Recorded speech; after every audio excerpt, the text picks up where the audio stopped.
abords du XVIIIe siècle, l'état de la France est des plus préoccupants. Les populations agricoles produisent à peine le nécessaire et sont lourdement imposées. Les artisans des villes, enfermés dans des corporations rigides, innovent peu et peinent à se soutenir. Par ailleurs, de tous côtés, les autres nations européennes dépassent la France et viennent concurrencer ses productions. Les succès commerciaux de l'Angleterre et de la Hollande sont dans tous les esprits. Mais comment trouver la solution aux maux de l'époque ?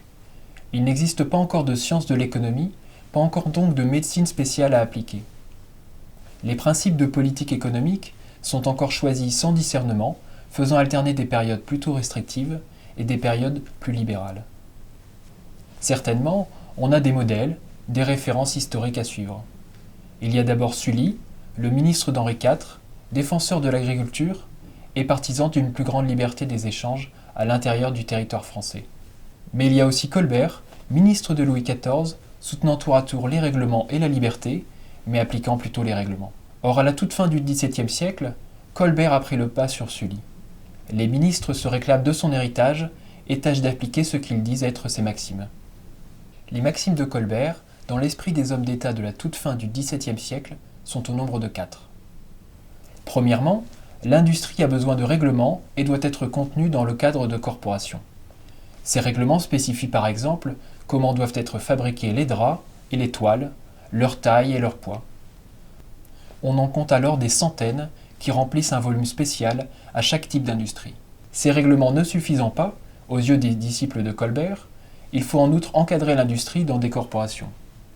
Tout individu qui veut exercer un métier doit ainsi passer plusieurs années d'apprentissage, puis de compagnonnage, avant de tenter son accession à la maîtrise en réussissant à produire un chef-d'œuvre et en versant une somme conséquente à la corporation. La concurrence à l'intérieur de chaque métier est donc sévèrement limitée.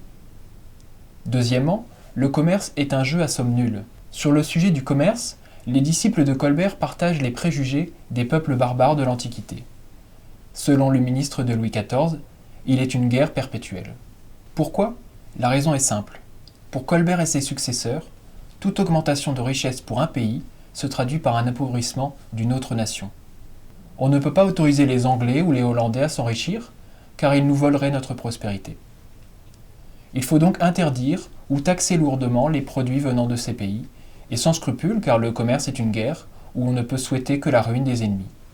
Les Français ne peuvent augmenter leur commerce qu'en écrasant les Hollandais, dit Colbert. Troisièmement, si l'État manque d'argent, il suffit de lever davantage d'impôts.